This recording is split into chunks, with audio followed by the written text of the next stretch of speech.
We just did there's a new study on my website, just posted about 2 days ago, about how much American households are leaving on the table by not optimizing their Social Security.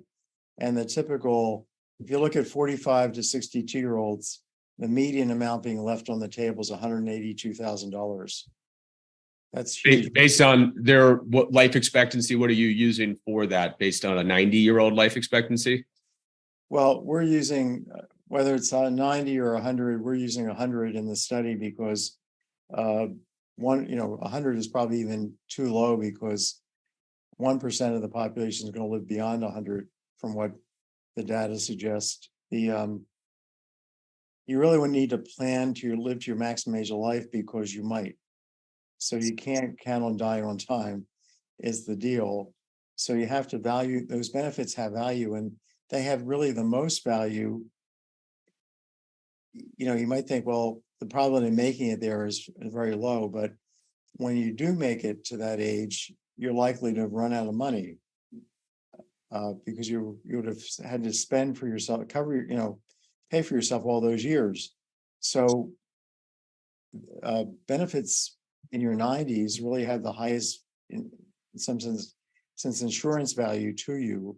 And that's what the calculation is taking into account.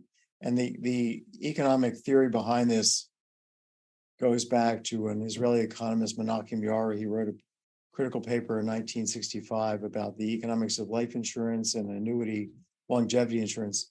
And they're really just mathematically opposite sides of the coin. If you solve the problem, you get a positive answer, it's life insurance. If it's a negative answer, if it says buy this and buy a negative amount, then we're talking about an annuity. So you can kind of intuitively understand that these things are closely connected. And this kind of seminal study showed us how to value Social Security benefits, and that we need to look at our maximum, use the planning horizon being the maximum age of life, and value those using simple discounting right out to the maximum age.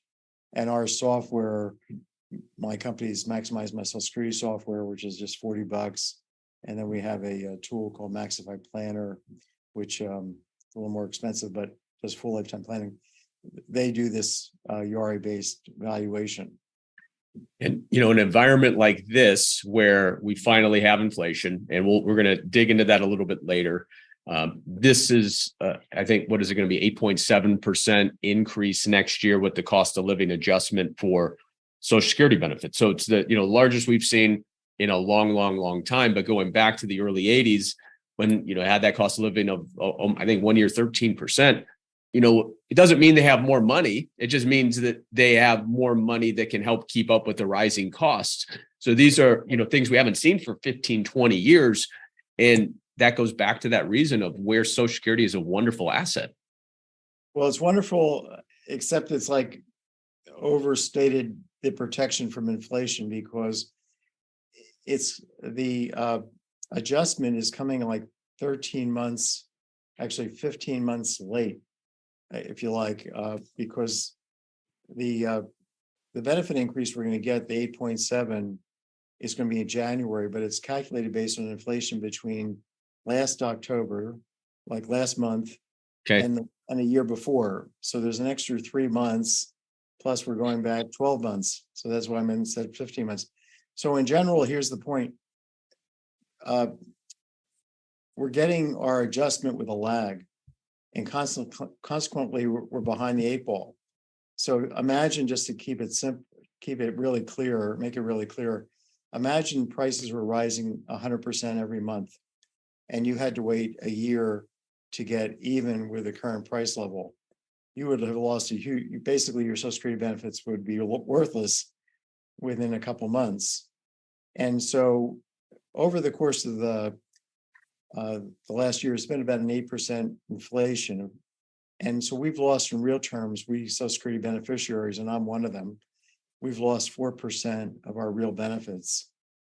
The government says they're protecting us against inflation, but they're really not, because they're lagging the adjustment. If they were to adjust every month, we would, be kept closer to even.